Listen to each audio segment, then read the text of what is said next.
Hi. Most RVers I know like to do what they can to save money when they're out there traveling because of all of the expenses involved in being an RV enthusiast. Sometimes that works out really great, but once in a while it backfires. And the story I'm going to tell you today was a backfire that happened to us a couple years ago. We were in Arizona. We have a cousin that lives there, and his mother had room in her front of her house for us to park our RV, which was great because it was going to save us $30 a night. Well, we pulled in there and everything was fine. It was a little tight. She had a chain link fence there, but we didn't see that as much of a problem. My husband is a very good driver and has never had, major problems with that.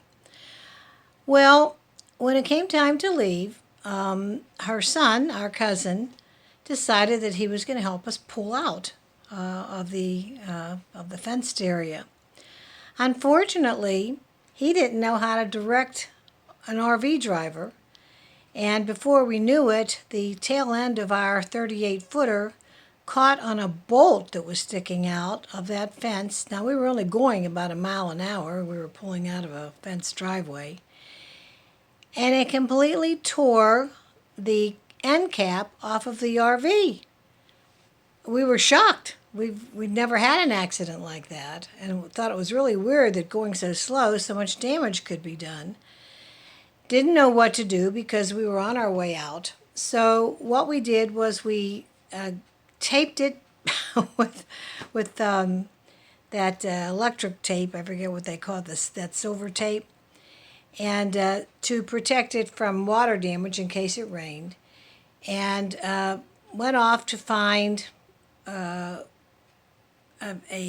facility that would fix it for us. Well, it took us all the way from Arizona to Texas, the General Houston area, a place called Conroe, to find a shop that we thought would do the work. We had our insurance estimator come out. It was going to be expensive. It was going to cost about $8,500. It wasn't going to cost us that because of the insurance. But it did take 5 days of our time, actually a little bit longer, and having to actually live in the garage where they were doing the repairs because we didn't have a place to stay until they fixed it. Now, they did a beautiful job, but it was very expensive.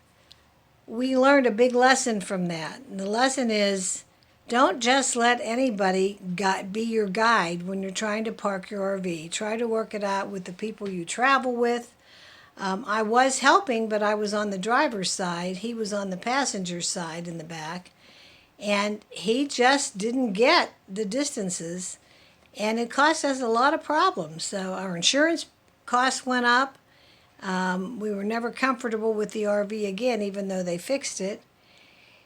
And that was the end of the story. I have a little video in the back of this video here to show you some of the damage that was done, and also to show you what's inside of one of these big diesel pushers. You don't often get to see that part, and I think it's good for you to know that. So the lesson here is, don't let somebody guide you unless you are sure that they know how to do it, or it can cost you time, and it can cost you money, and it can cost you a lot of upset. End of story. Some of it, the worst part of it's taped to protect it from any flooding. But Russell RV here in Conroe is going to do the work. Well, we're at the garage and they've started trying to get this cap off of here.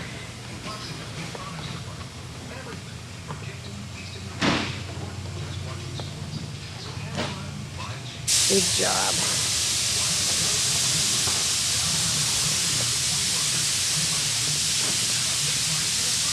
You get me? Oh, we got that. Oh, you're not bad. The rental car, there's no way to get to work. There's the cap. No way to get a taxi. You can't go to work and make money. You know, parts. Hi. I was kind of surprised. So you gotta go buy this? the motor home. We've been here we've been in Conroe a week now. And the primer is done, and today they're supposed to paint it, and hopefully we will be finished and get out of here tomorrow, because tomorrow is Thanksgiving.